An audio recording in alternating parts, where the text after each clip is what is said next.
लोग पैसे क्यों ज़ाया करते हैं, इसके पीछे एक बड़ी साइकोलॉजी है। अगर आप उस साइकोलॉजी को जानकर पैसे ज़ाया करने से बचना चाहते हैं या जो लोग पैसे ज़ाया कर रहे हैं उनको समझाना चाहते हैं तो ये फ्री ट्रेनिंग मुकम्मल देखिएगा। बिस्मिल्लाहिर्रहमानिर्रहीम।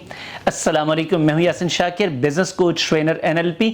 और आप चाहते हैं ना कि आपके पैसे बचें, पैसे ज़ाया ना हों, लेकिन फिर क्या ऐसी वजह है कि आप पैसे ज़ाया कर लेते हैं?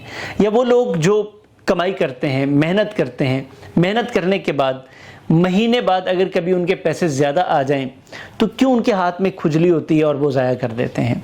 ये जानने के लिए आप बड़े बेताब होंगे, लेकिन पहले आपसे रिक्वेस्ट है कि आप चैनल को सब्सक्राइब कर लें ताकि इस तरह की शानदार ट्रेनिंग्स आपको बर वक्त मिलती रहें, और बेल आइकन को ऑल पर प्रेस कीजिएगा।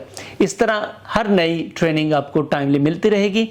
और एंड पे इसको लाइक और कमेंट ज़रूर और शेयर ज़रूर कीजिएगा। सर, लोगों की ना कमाई का अपना एक लेवल सेट किया होता है, एक सेल्फ कॉन्सेप्ट सेट किया होता है कि जनाब मैं इतने ही कमा सकता हूँ। और कभी कभी खुदा न खास्ता उनको अगर उससे ज़्यादा, मैं खुदा न खास्ता का लफ्ज़ वैसे यूज़ कर रहा हूँ, कभी उनकी इनकम में से कोई 10% 20% ज़्यादा उनके पास पैसे आ जाएँ, बस फिर तो आप देखें उनको समझ नहीं आती कि अब क्या किया जाए। वो तब तक सुकून से नहीं बैठेंगे जब तक उनको ज़ाया ना कर लें, क्योंकि वो समझते हैं कि ये पैसे उनके पास एक्स्ट्रा आ गए हैं। मैं इसकी मिसाल देता हूँ। एक सेल्स पर्सन, वो सेल्स करता था और उसकी मंथली जो इनकम थी वो 45,000 रुपये थी।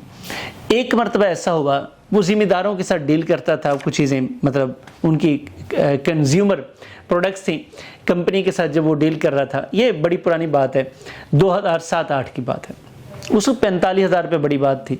तो अब वो डील करता था। अब डील के दौरान ज़िम्मेदारों की फसलें बड़ी अच्छी हुई, मुशर्रफ दौर की बात है। अब उन अच्छी फसलों की वजह से ज़िम्मेदारों के पास पैसा ज़्यादा था, तो अब उसने जाके वो चीज़ें बेचना शुरू की, तो धड़ाधड़ वो चीज़ें बिकना शुरू हो गई। जहाँ उसका यूनिट कोई महीने में 4-5 बिकते थे, महीने में 40-50 बिक गए। अब जब 40-50 बिके होंगे तो यकीनन उसकी अर्निंग का लेवल भी उतना बढ़ा, वो अर्निंग उसकी 3-4 गुना बढ़ गई। आप हैरान होंगे कि वो शख्स से बुखार हो गया।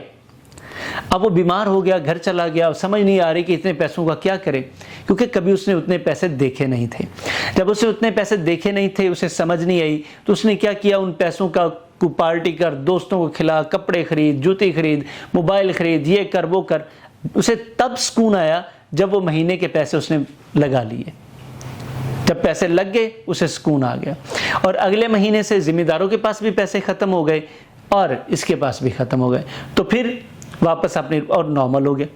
तो कुछ लोग ऐसे होते हैं, उनके पास जब एक्स्ट्रा पैसा आता है तो उनको समझ नहीं आती कि अब क्या किया जाए, क्योंकि उसी वक्त तो समझना होता है कि अब इस पैसे को हमने प्रॉपरली यूटिलाइज कैसे करना है।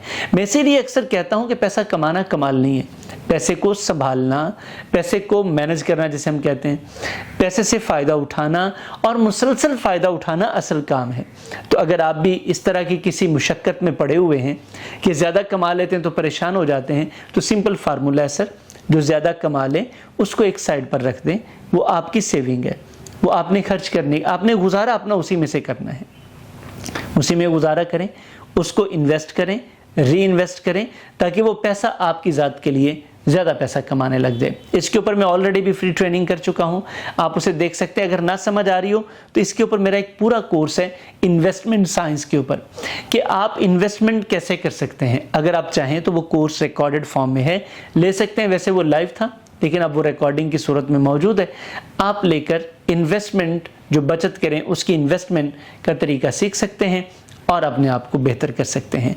ये फ्री ट्रेनिंग आपको कैसी लगी कमेंट बॉक्स में बताइएगा। और आखिर में फिर आपसे रिक्वेस्ट है कि चैनल को सब्सक्राइब कर लें। अगर सब्सक्राइब कर लिया है तो ऑल पर प्रेस करके अपने प्यारों के साथ शेयर करके उनसे भी सब्सक्राइब करवाएं ताकि उनको भी फ़ायदा हो। Thank you very much. अल्लाह हाफिज़।